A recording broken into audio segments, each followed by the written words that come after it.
Listen, let's get real for a second. If you are a busy OB-GYN, you absolutely do not need another textbook lecture on the HPO axis. You're overbooked, you're undercaffeinated, and you just need to know exactly what changed in the brand new 2024 ASRM Amenorrhea guidelines so you can actually survive your next shift. So let's put the fluff, skip the basic science review, and get right into the high-yield updates you actually care about. But first, I have a massive question for you. Is the progesterone challenge test dead? Like, did the classic Provera withdrawal just get quietly escorted out the back door of modern gynecology? Keep that in the back of your mind. We're going to open that entire can of worms in just a few minutes.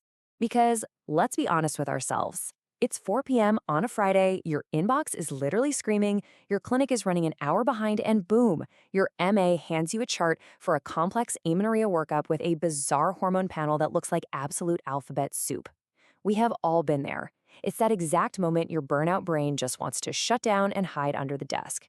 The differential diagnosis for amenorrhea is massively intimidating, but what if these new guidelines could actually make your life easier?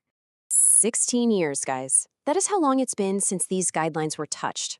When ASRM dropped this 2024 update, a lot of us groaned, right? We thought, great, more tedious rules I have to memorize. But I really want you to reframe this. This isn't a punishment. Think of it as a long overdue permission slip to completely simplify your clinical workflow. It's your evidence-based validation to stop doing things the slow, old-school way. Simplification really is the name of the game here. While the theoretical list of amenorrhea causes is a mile long, ASRM reminds us that these 6 etiologies account for the vast majority of what you're actually going to see in your clinic. We're talking polycystic ovary syndrome, hyperprolactinemia, thyroid dysfunction, hypogonadotropic and hypergonadotropic hypogonadism, and anatomic abnormalities. Group these big 6 in your mental differential, and boom, you've instantly eliminated 90% of that Friday afternoon panic. Now, I know, you're looking at the official ASRM primary amenorrhea flowchart and thinking it looks like a really dense eye exam. Please do not panic. You don't need to memorize every single little box. We are going to distill this whole thing down into the high-yield pearls that actually matter when that patient is sitting right in front of you. For primary amenorrhea, ASRM basically gives us 2 physical exam branch points. Step 1, look for the uterus. Is there a blind or absent vagina, or is the cervix visualized, meaning a uterus is present? Step 2, check for breast development. Honestly, that's it. Those 2 very quick physical exam findings totally dictate your entire next move.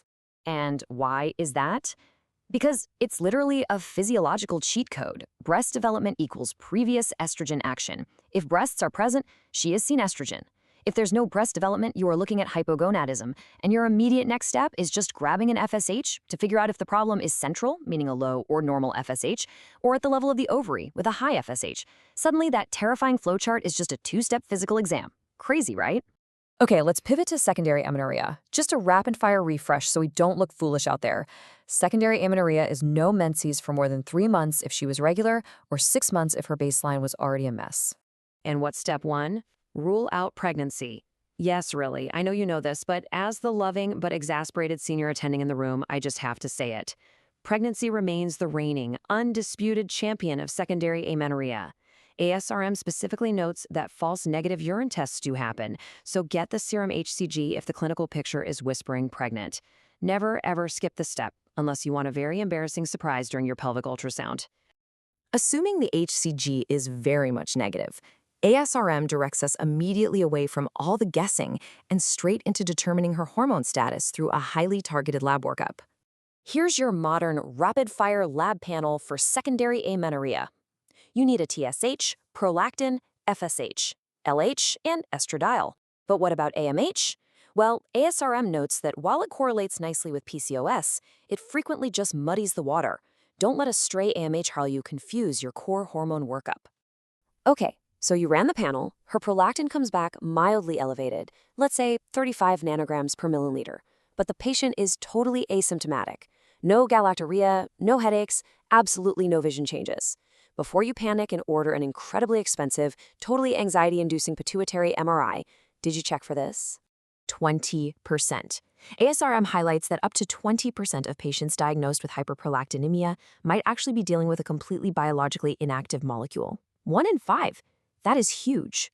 It's called macroprolactin. These are clunky, aggregated prolactin molecules that are just too big to do anything biologically, hence, zero symptoms. But, and here's the trap, they still trigger a massive high on your standard lab assay. If you don't know to look for this, you're sending a completely healthy woman for a brain scare. But the 2024 guidelines give you the exact, actionable out here. You literally just call the lab and ask them to pretreat the patient's serum with polyethylene glycol. This secret weapon precipitates the macroprolactin out, leaving only the truly active monomeric prolactin to be measured. If the new number is normal, you're done. You just saved the healthcare system thousands of dollars and saved your patient weeks of agonizing over potential brain tumor. Look at you. You are an absolute clinical rock star. All right, let's circle back to that spicy question from the beginning. Is the progesterone withdrawal test, the classic PWT, actually dead?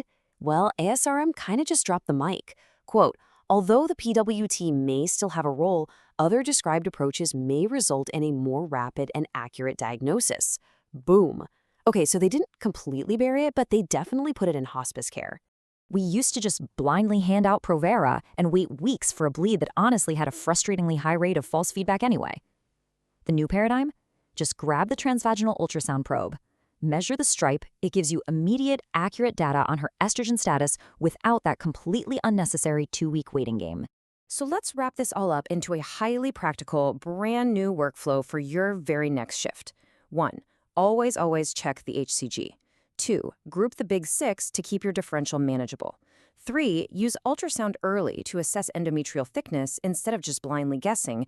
4. Check for macroprolactin with polyethylene glycol before you ever order a pituitary MRI for an asymptomatic mild elevation. And 5. Stop relying solely on the old progesterone challenge test. You've got way better tools now. You see, these guidelines aren't just academic nonsense. They are deeply practical, time-saving tools designed for exactly how we practice medicine today. So I want to hear from you. Which old medical habit are you officially ditching tomorrow? Are you waving goodbye to the blind progesterone challenge, or are you finally hitting pause on that automatic pituitary MRI reflex? Let me know in the comments. And hey, if this explainer saved you a headache today, hit subscribe. We'll keep translating the evidence so you can keep being a total badass for your patients. See you next time.